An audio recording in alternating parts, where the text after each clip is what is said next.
Saudaraku yang terkasih, saya Pendeta Woro Indias Tobing, Ketua Umum BPMK, sungguh sangat mensyukuri ketika dalam lingkup kelas Jakarta 2 kita terus Tuhan kuatkan, Tuhan teguhkan dalam menjalani hari-hari kita. Salah satu yang perlu kita perhatikan adalah mental kita yang terus harus sehat.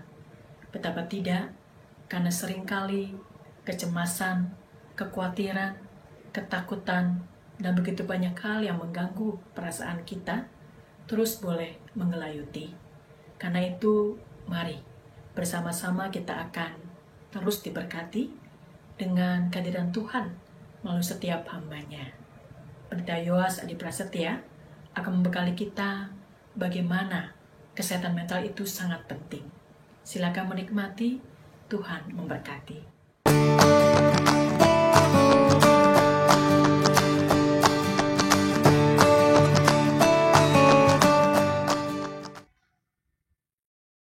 Halo sahabat semua, apa kabar? Saya berharap Anda berada dalam keadaan baik dan seandainya tidak baik pun tidak apa-apa, karena banyak orang sekarang yang sedang bergumul dalam situasi yang serba sukar ini, termasuk diri saya.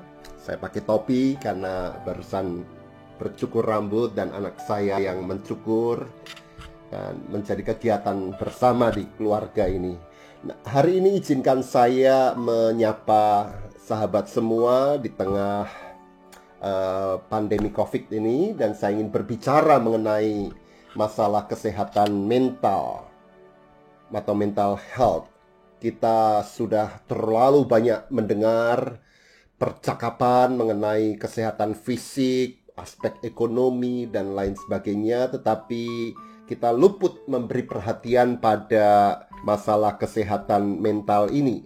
Dan itu sebabnya saya sangat paham bahwa situasi yang berkepanjangan ini menciptakan sebuah perasaan takut, khawatir, dan cemas, dan malah mungkin depresi. Kita dibanjiri oleh berita dan informasi di sana-sini melalui WhatsApp kita, media sosial yang lain, dan termasuk juga informasi-informasi yang bersifat hoax atau keliru atau tidak benar. Nah, di tengah kepungan informasi itu dapat dipahami bahwa salah satu masalah serius yang muncul adalah masalah kesehatan mental. Dan salah satunya yang akan saya bicarakan secara khusus adalah apa yang disebut sebagai anxiety atau kecemasan. Nah, secara umum kecemasan adalah sebuah kondisi mental yang wajar.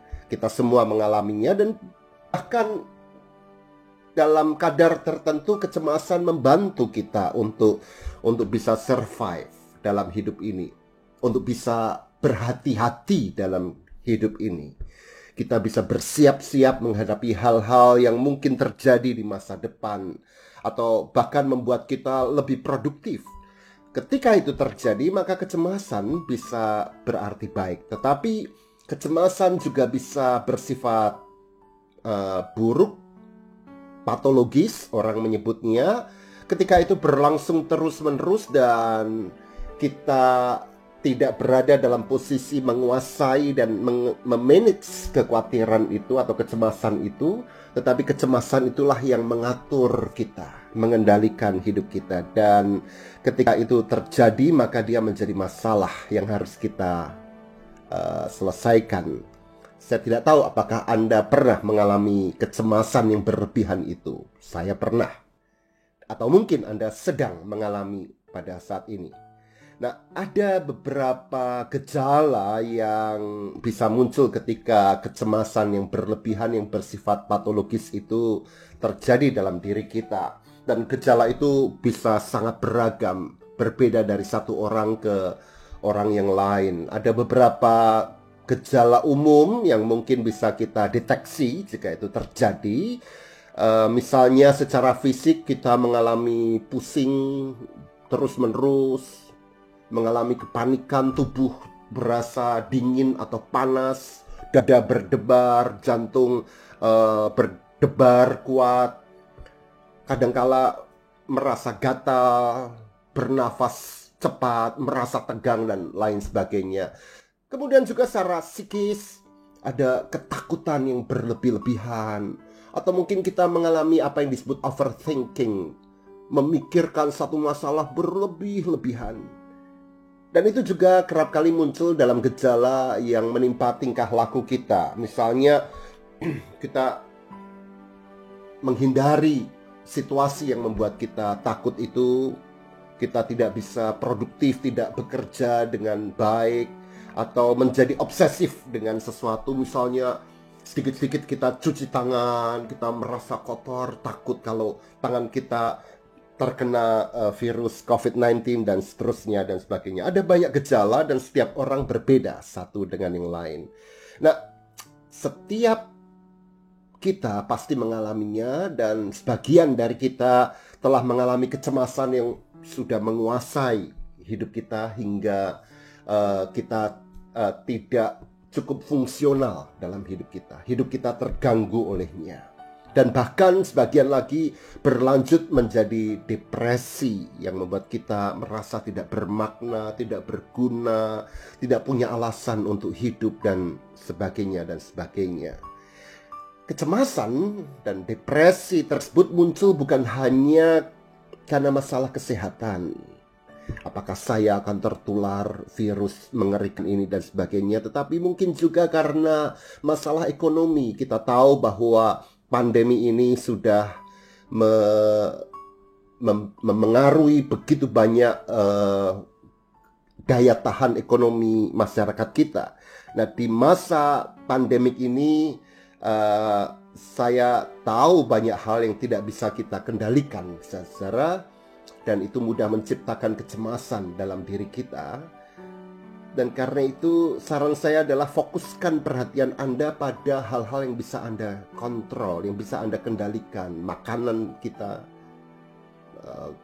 apa yang menjadi kegiatan kita, apa yang kita baca dan lain sebagainya. Yang tidak bisa kita kendalikan, biarlah itu terjadi di luar kita, tapi kita mencoba untuk memanage hidup kita. Dan untuk itu izinkan saya untuk memberikan beberapa tips yang semoga bisa membantu Anda yang saat ini mungkin mengalami kecemasan yang berlebihan itu, khususnya di masa karantina ini.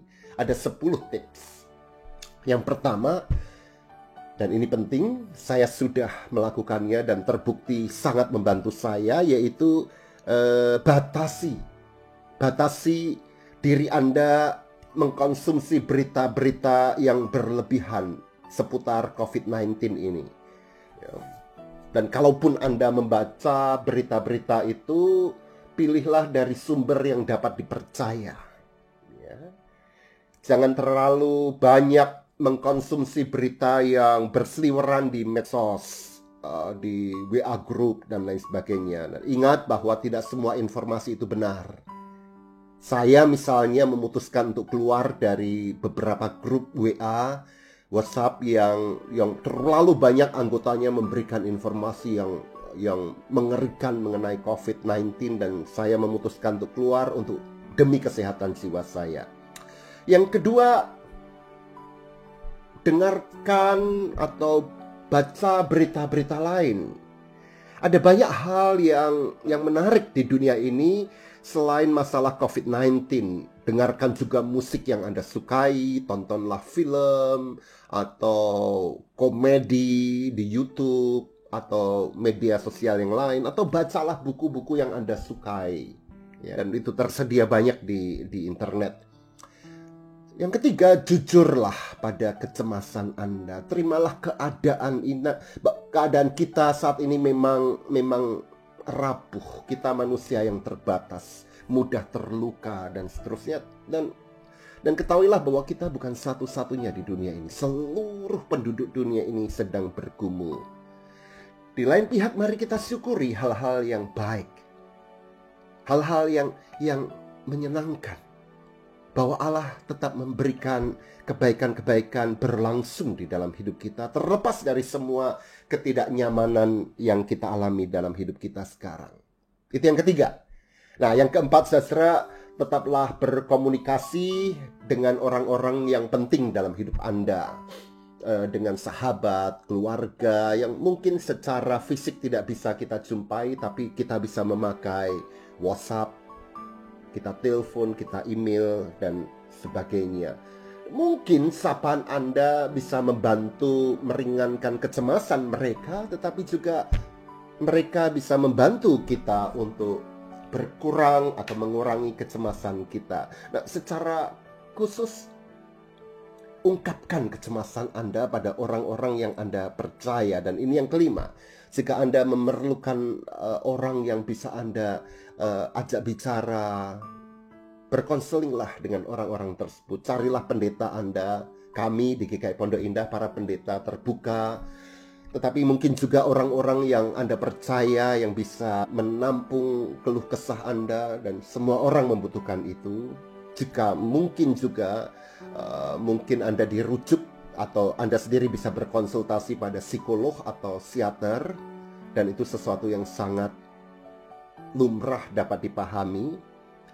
Yang keenam, usahakanlah untuk hidup sehat dengan simple, dengan sederhana.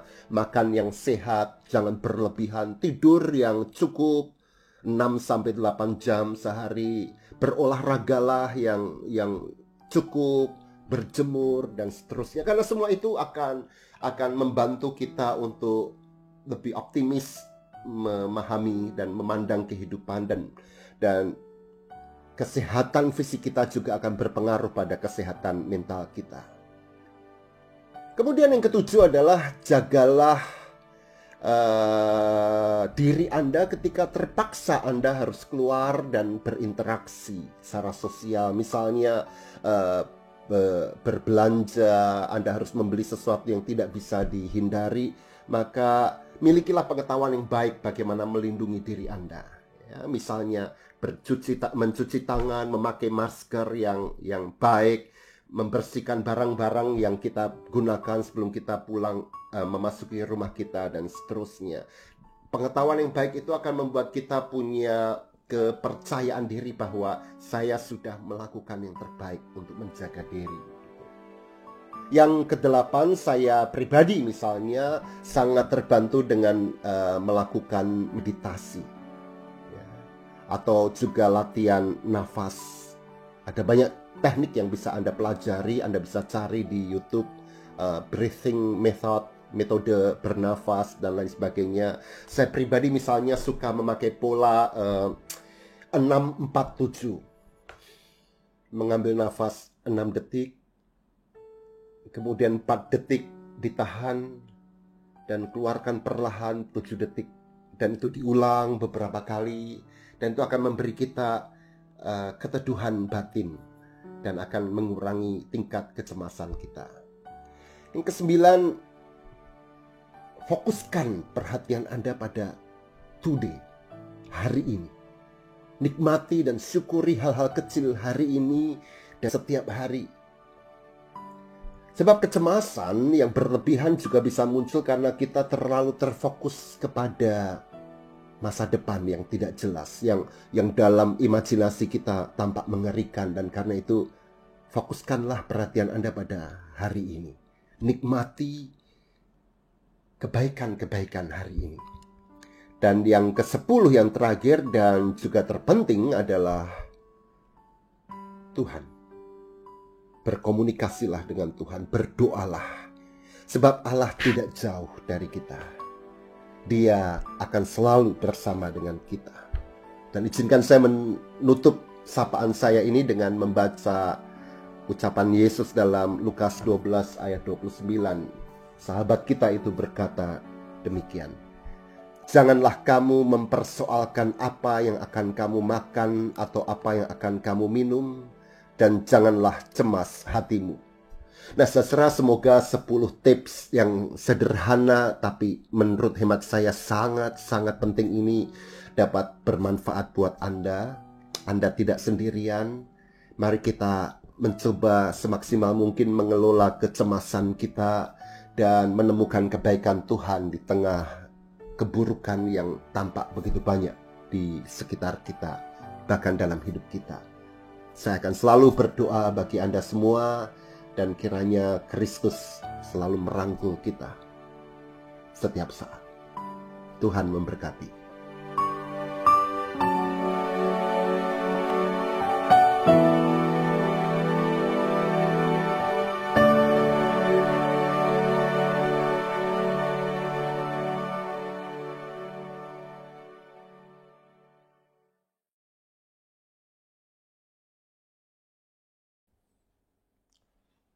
Halo sahabat semua, apa kabar? Izinkan saya pada saat ini berbicara sedikit tentang apa artinya hidup berbuah di tengah kondisi pandemi COVID-19 ini. Saya ingat pada satu kali Henry Nouwen, salah seorang penulis spiritualitas Kristen yang saya sangat sukai, pernah berkata begini: kita dipanggil untuk berbuah, bukan untuk sukses, produktif, atau merampungkan tugas. Sukses itu muncul dari kekuatan, stres, dan usaha manusia. Tetapi berbuah muncul dari kerapuhan dan pengakuan pada kelemahan kita. Nah, saya yakin sikap sebagian besar dari Anda terhadap perkataan Henry Nouwen ini adalah, ya, tapi kita setuju, tetapi. Nah, tetapinya apa? Tetapinya adalah kita akan berkata, bukankah kenyataan hidup kita menuntut kita untuk menjadi manusia yang sukses, manusia yang produktif, yang menghasilkan banyak.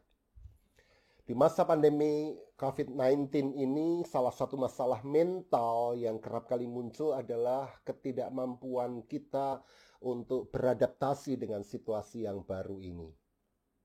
Kita harus menghadapi kenormalan yang baru, new normal, yang terasa aneh semula, tetapi mau tidak mau harus kita hadapi. Kita belum sungguh-sungguh normal. Irama kehidupan kita tiba-tiba berbeda. Jika dulu kita bekerja bagaikan mesin yang keras, bekerja dengan iringan ritme Mars yang konstan, kini kita tiba-tiba berada dalam sebuah situasi kita seperti diiringi dengan musik jazz yang tampak tidak beraturan, atau mungkin tanpa musik sama sekali. Nah, dan semua ini memunculkan kegelisahan, bukan? Anxiety. Dan kegelisahan ini bisa ditambah-tambah oleh beberapa faktor terkait dengan pekerjaan kita. Misalnya, yang pertama, perusahaan tempat kita bekerja ternyata mengalami kesulitan ekonomis, mengalami krisis, atau mungkin bangkrut, dan tiba-tiba tidak seproduktif dulu, atau bahkan sebagian dari karyawannya. Mungkin Anda juga mengalami PHK. Atau yang kedua, akibat yang pertama, penghasilan kita juga menjadi turun, sementara harga-harga kebutuhan pokok justru menjadi naik. Atau yang ketiga, situasi baru ini menuntut kita tinggal di rumah, bekerja di rumah, membuat cara kerja kita tidak lagi secepat dulu. Entah bagaimana kita melambat, kita seperti dilumpuhkan oleh situasi sosial dan global ini. Dan saya memahami semua itu. Oleh karena itu, izinkan saya untuk memberikan beberapa tips. Yang pertama, saudara, ketahuilah bahwa Anda tidak sendirian. Anda tidak seorang diri menghadapi situasi ini. Seluruh dunia menghadapi krisis ini, dan semua orang terpapar pandemi ini dalam banyak segi kehidupan. Sebagian orang terinfeksi virus ini, dan itu juga memunculkan konsekuensi ekonomi yang berat. Sebagian lagi aman secara medis, tetapi juga terimbas secara ekonomis. Tapi Anda tidak sendirian. Kita semua menghadapi dan berjuang dengan cara yang berbeda. Yang kedua, saudara, saya ingin katakan kepada Anda bahwa it is okay not to be okay. Ya. Oleh karena itu, mulailah dengan mengenali situasi baru ini dan terimalah kenyataan hidup yang baru ini, seberat apapun, setidak nyaman apapun yang kita harus hadapi. kegelisahan, kecemasan, ketidakberdayaan kita, mari kita terima semua itu. Dan semakin cepat kita berdamai dengan situasi baru ini, semakin cepat pula kita menyesuaikan diri. Yang ketiga, seserah kita mungkin perlu belajar untuk mengolah kreativitas kita, untuk mengusahakan hal-hal yang baru. Sebab di era yang sangat disruptif ini, orang-orang yang akan berhasil untuk bertahan adalah mereka yang justru berani kreatif untuk keluar dari zona ketidaknyamanan mereka dan mencoba hal-hal yang baru. Carilah kemungkinan baru, hobi yang baru, bahkan mungkin pekerjaan yang baru. Dan mungkin Anda akan terkejut mendapati bahwa ternyata ada satu hal yang Anda coba secara baru dan ternyata Anda menyukainya dan Anda excellent di dalam bidang yang baru ini. Dan mungkin kelak sesudah pandemi ini selesai, hal yang baru ini akan menjadi kegiatan utama Anda, siapa tahu. Tetapi beranilah untuk melangkah dan memasuki wilayah-wilayah yang baru itu. Yang keempat, bicara soal excellent, mari kita ingat satu prinsip, yaitu bahwa kita diundang untuk menjadi manusia unggul, tetapi unggul itu bukan berarti menang melawan yang lain, melawan orang-orang lain, menjadi nomor satu dan yang lain nomor dua, tiga, dan seterusnya. Unggul, pribadi yang unggul adalah pribadi yang menjadi yang terbaik bagi dirinya sendiri. The best version of me, versi terbaik dari diriku. Walaupun mungkin dibandingkan dengan orang-orang lain, kita tidak nomor satu, tapi kita tetap pribadi unggul ketika kita sudah mengusahakan yang terbaik bagi diri saya sendiri. Memperjuangkan versi saya yang terbaik. Oleh karena itu, yang kelima, jangan membandingkan diri dan hasil kerja kita dengan orang lain. Do not compare yourself. Ini prinsip penting untuk kesehatan mental kita di tengah situasi yang disruptif ini. Wah, dia bisa dapat uang lebih banyak daripada saya karena dia bisnis online, saya dirumahkan. Atau dia bisa selesaikan 10 pekerjaan, sementara saya hanya 3 pekerjaan. Membandingkan diri dengan orang lain dan membandingkan hasil pekerjaan kita dengan hasil pekerjaan orang lain justru akan memunculkan perasaan-perasaan yang toksik, yang beracun, melemahkan semangat kita. Yang keenam, saudara, fokuskan diri Anda pada yang terpenting. Dan apa yang terpenting itu? Keluarga. Person-person yang penting dalam hidup Anda. Sebab mungkin Anda memang tidak seproduktif sebelumnya jika diukur dari gaji dan penghasilan, tetapi hidup berbuah itu ternyata berarti hidup bermakna buat orang lain, buat sesama kita. Mencintai mereka yang berada di sekitar kita, berkomunikasi lebih intensif, memberi perhatian dengan menelpon, mengirimkan pesan-pesan melalui cellphone kita, dan sebagainya. Dan secara perlahan, circle orang-orang penting ini pun bisa berkembang dan menjadi lebih luas, dan kita juga berbuah bagi sesama kita yang lebih luas, yang bahkan tidak kita kenal. Saya sangat terharu dengan cukup banyak orang yang saya kenal yang kemudian punya semangat mengisi masa PSBB ini dengan melakukan kebaikan-kebaikan hidup bagi sesama. Menjual makanan yang dia lakukan dengan penuh kegembiraan dan hasilnya diberikan kepada mereka yang membutuhkan, membagikan batang-batang singkong bagi orang banyak supaya muncul ketahanan pangan, membagikan nasi bungkus ke orang-orang yang tidak dikenal di pinggir jalan dan seterusnya dan sebagainya. Itulah artinya berbuah. Nah, setelah itu 6 tips yang bisa saya bagikan tentang bagaimana tuntutan dunia supaya kita bisa produktif. Tetapi saya ingin katakan ini bukan soal produktivitas.